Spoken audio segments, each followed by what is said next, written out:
का आज दिल्ली दौरा है। लगातार 10 जनपद पर 3 दिन से बड़ी बैठकें चल रही हैं, जिसमें प्रशांत किशोर एक नया चेहरा है जो मौजूद रहे हैं। आज आपका सर पूरे दिन का क्या कार्यक्रम रहेगा और आप भी उस बैठक में शामिल होंगे? ये बैठक में जो शामिल होने के लिए आए हैं, प्रशांत किशोर जी का जहाँ तक सवाल है, वो एक ब्रांड बन गया देश के अंदर कि भाई 14 के अंदर पार्लियामेंट में वो मोदी जी के साथ थे, एनडी के साथ, फिर वो नीतीश के साथ थे, कभी वो पंजाब में थे, कांग्रेस के साथ थे। तो ये तो एक प्रोफेशनल काम है सबका। अपने एजेंसी और भी है, उनसे भी संपर्क होते रहते हैं, परंतु क्योंकि प्रशांत किशोर का नाम, पीके का नाम बड़ा हो गया, इसलिए आप लोगों ने न्यूज है। हर व्यक्ति का अनुभव काम लेना चाहिए, विपक्ष को भी, बल्कि सत्ता वाली पार्टी भी काम लेती है अपने तरीके से। ये कोई बहुत ऐसा नहीं पहली बार ही हो रहा है। हम लोग भी लगातार जो ऐसी एजेंसियां हैं या जो ऐसे एक्सपर्ट हैं उनकी राय लेते रहते हैं। तो पीके का नाम बड़ा हो गया तो वो चर्चा में आ गया, बस उत्तर में मानता हूँ। सर चिंतन शिविर को लेकर उसका अनुभव काम आता है, मान लो विपक्ष को एकजुट करने के अंदर। और मोदी जी की जो गवर्नमेंट है, एनडीए गवर्नमेंट, उनके खिलाफ संघर्ष करने के अंदर, जिसके आज देश को सबसे बड़ी आवश्यकता ये है, ये देश जो है, मैं बार बार कहता हूँ, किस दिशा में जा रहा है, किस दिशा में जाएगा किसी को नहीं मालूम, पर अब मालूम पड़ने लग गया। जिस प्रकार की हिंसा हो रही देश के अंदर, जगह जगह रामनवमी पे 7-8 राज्यों में हिंसा हो गई, करौली में पहली हिंसा हो गई थी। यदि चालाकी से लोग कर रहे हैं, हिंसा में नुकसान किसी को हो रहा है, और सोशल मीडिया पे चलाएंगे कि दूसरे पक्ष के लिए कहेंगे कि इनको क्या नुकसान होगा, हिंदू मुस्लिम की बात कर देंगे। नुकसान अगर मुस्लिम को होगा तो ये कहेंगे हिंदुओं को बहुत बड़ा नुकसान हो गया, भड़काने के लिए लोगों को। इतनी खतरनाक पॉलिटिक्स चल रही है देश के अंदर, उसको पूरे देशवासियों को, नौजवानों को विशेष रूप से समझना पड़ेगा सच्चाई क्या है। खाली धर्म के नाम पे आप अगर हम लोग बिल्कुल एक तरह सोचने लग जाएंगे तो वो देश हित में नहीं होगा। आने वाले वक्त में पूरे देश को, पूरे प्रदेश को और नौजवानों को भुगतना पड़ेगा। मेरा मानना है कि हिंसा का नाम देश और दुनिया में होना ही नहीं चाहिए। ये गांधी जी ने हमें सिखाया था। हिंसा का जवाब कभी हिंसा नहीं हो सकता है। एक लाइन से समझ जाइए, उन्होंने कहा एक आंख अगर किसी फोड़ोगे, उसके बदले अगर एक आंख फोड़ने का वापस तय करोगे तो पूरा विश्व अंधा हो जाएगा। इस एक वाक्य से समझ सकते हैं हिंसा किसे कहते हैं। और हिंसा को बढ़ावा देने वाले लोग हैं। मुझे अफसोस इस बात का होता है, हमेशा सत्ता पक्ष जो होता है वो कोई हिंसा कर भी रहा विपक्ष में, भड़का रहा है, तो उसको भी रोके, उसको कंडेम भी करे और ये प्रयास करे सभी तरह से, किसी कीमत पर हम हिंसा को बर्दाश्त नहीं करेंगे। ये तो मैंने देखा है, चाहे मुख्यमंत्री हो, प्राइम मिनिस्टर हो, मंत्री हो, या कोई विधायक हो या एमपी हो, जो राजनीति में है, उल्टी गंगा बह रही है। बुला के प्रधानमंत्री जी कह रहे हैं एमपी को कि आप लोग कुछ नहीं कर पा रहे राजस्थान के अंदर, आप तो वही काम करो करोड़ी मीणा कर रहा है, मैंने धमाल पट्टी करो, कानून को तोड़ो, हाथ में लोगों को भड़काओ, आग लगाओ।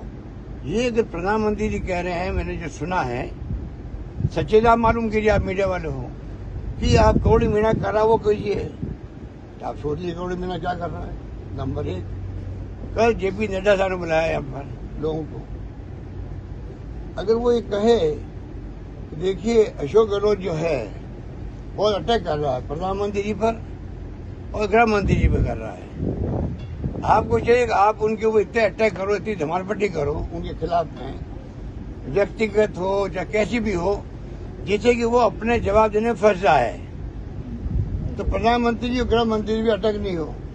और मैं प्रधानमंत्री जी पर, गृह मंत्री जी पर मैंने कोई आलोचना नहीं करी, मैं अटैक करता ही नहीं हूँ। मैं खाली जो हम लोग विपक्ष में अगर केंद्र में हैं तो मैं खाली वही बात कहता हूँ, अगर कोई प्रधानमंत्री या गृह मंत्री चिंतन मनन करे दिल के अंदर, तो मेरे आलोचनाओं को वो सकारात्मक रूप से लेकर के देश हित के अंदर फैसले कर सकते हैं। अगर मैं ये कहूँ प्रधानमंत्री को चाहिए कि देश को संबोधित करे कि हम बर्दाश्त नहीं करेंगे हिंसा करने वाले चाहे कोई धर्म के लोग हो, हिंदू, मुस्लिम, सिख, ईसाई कोई हो, उनको मैं कंडेम करता हूं। और हिंसा करने वाले सभी लोग एंटी सोशल एलिमेंट है ये लोग। और मैं राज्य सरकारों को कह रहा हूं कि वो आप कोई कीमत बर्दाश्त नहीं करेंगे इनको। अगर ये प्रधानमंत्री को मैं कहता हूं तो इसमें बुराई क्या है? प्रधानमंत्री के दिल में भाव आना चाहिए कि विपक्ष तो बोलेगा और हमें इसमें अगर सुलह अच्छा है आज ये कल मानेंगे, या वो खुद नहीं संबोधित करना चाहते देश को और कोई तरीका निकाले देशवासियों को मैसेज देने के लिए।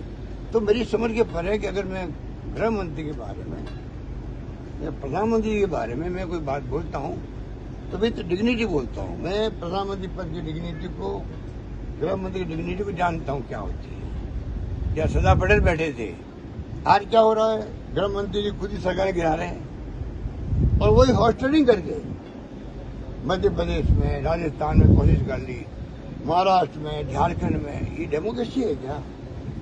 अगर मैं इनकी आलोचना करूं इन बात को लेके तो इनके मन में भाव आने चाहिए कि देखिए आलोचना हो रही, पब्लिक क्या सोचेगी। दुर्भाग्य से कांग्रेस के शासन के अंदर हमेशा कोई विपक्ष बोलता था, उसमें बीजेपी भी थी। तो कांग्रेस नेता चाहे सोनिया गांधी जी हो, चाहे राजीव गांधी जी हो, चाहे वो नरसिम्हा राव जी हो, चाहे वो इंदिरा जी हो, चार को मैंने देखा है। वो कहते, वो सोचते थे दिल के अंदर लोग क्या कहेंगे देशवासी। ये घटना दुर्घटना हो गई है, आरोप लगे मंत्री पर, किसी पर, तो हमें एक्शन करना चाहिए। मैंने लोग क्या कहेंगे, इनको जो है लोग क्या कहेंगे वो भय नहीं। इनको इतना घमंड आ गया है, जो कुछ भी हम खुद ही है, बस हमने जो कह दिया वो बिल्कुल लोगों की लकीर है। लोग क्या कहेंगे परवाह मत करो, इतने तमाशे हो रहे हैं देश के अंदर। और ये लोग क्या कहेंगे परवाह नहीं करेंगे तो ये लोग ऐसे सबक सिखाएंगे, ये चकड़ी बोल जाएंगे। ये मेरा मान। कल जब बैठक हुई तो एक बात हुई कि गहलोत सरकार को बाहर करने के लिए सत्ता से एकजुट होना पड़ेगा। बार बार एकजुटता पे फोकस जेपी नड्डा ने रखा। सर, वो प्रधानमंत्री जी से प्रेरणा लेकर कह रहे हैं। जब उन्होंने कह दिया गौरी मीणा जी के बारे में, वही टोन वही बोल रहे हैं, सत्ता से बाहर रहने के लिए एकजुट होना पड़ेगा। अब आपने तो 6 उम्मीदवार बना दिए मुख्यमंत्री के, अब 6 उम्मीदवार बनाओगे तो भुगतना पड़ेगा आपको। जो आपकी उम्मीदवार थी उसको तो आपने पीछे ढकेल दिया और 6 उम्मीदवार बना दिए हैं, तो भुगतो। अब आप भुगतो। और हमारे लिए मुसीबत है। एक नेता उनका हो तो हम उनसे बात करें, पक्ष विपक्ष मिलकर कोई ऐसे इश्यू होते हैं राजस्थान के अंदर, उन पर चर्चा करें, उनको हल करें। वो तो माहौल इन्होंने खत्म कर दिया है, खत्म ही कर दिया। नेता प्रतिपक्ष जो है वो क्या क्या बोले, आप देख ही रहे हो। कल क्या बोले, परसों क्या बोले, महाराणा प्रताप के बारे में क्या बोले, और अब किसके बारे में बोल रहे वो? सीता, राम सीता, रावण सीता। बताइए आप। अब रावण का एग्जाम्पल उनको यही मिला क्या, सीता ही मिली क्या? तो मैं से तो आधा मेंटल डिस्टर्ब लगता है मुझे। वो गुलाब चंद कटारिया मेंटल डिस्टर्ब लगते हैं। अपनी पार्टी में तो उनको सम्मान नहीं मिल रहा।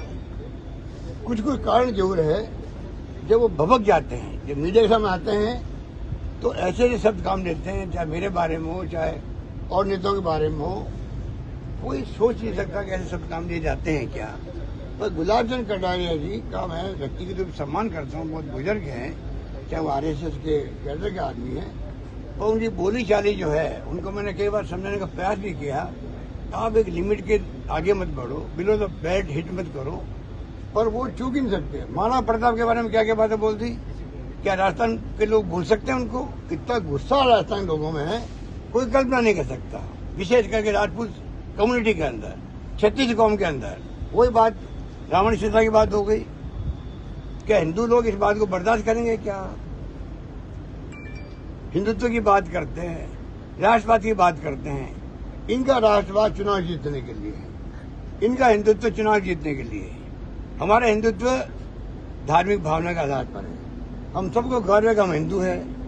गांधी जी ने कहा मुझे गर्व है कि मैं हिंदू हूँ, और हर धर्म का सम्मान करना हमारा कर्तव्य बनता है, ये उन्होंने कहा था। अगर सब धर्म वाले खुद के धर्म के अलावा उनका भी सम्मान करने लगे दूसरे धर्मों का, तो मेरा मानना है कि उसके बाद में कोई दिक्कत नहीं है। अपना हिंसा होगी, आपस में सब धर्म, सब जातियों लोग प्रेम से, भाईचारे से, प्यार से, मोहब्बत से रहेंगे, हिंसा का नाम ही होगा। और देश विकास करने के लिए चाहे सरकार एनडीए की हो, चाहे यूपीए की हो, आगे बढ़ने के अंदर सब मिलकर काम करेंगे, ये मेरा मानना है।